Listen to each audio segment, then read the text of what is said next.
বন্ধুরা, দুপুর হয়ে গেছে। আমি দুপুরবেলা খেতে বসে গেছি। চলো আজকে কী কী খাবার দিয়েছে দেখে নি ঘর থেকে। টিফিন খুলে ফেলেছি। প্রথমে দিয়েছে হচ্ছে তরমুজ, ভাত খাওয়া দাওয়ার পর খাওয়ার জন্য। তারপরে দিয়েছে লোটে মাছের ঝুড়ো। তারপর দিয়েছে কাতলা মাছের কালিয়া।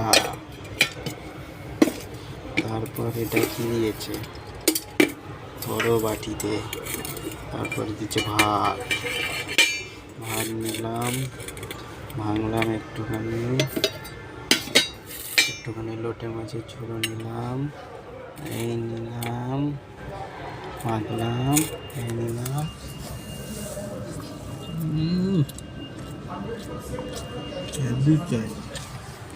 তবে চলো খেয়ে নি।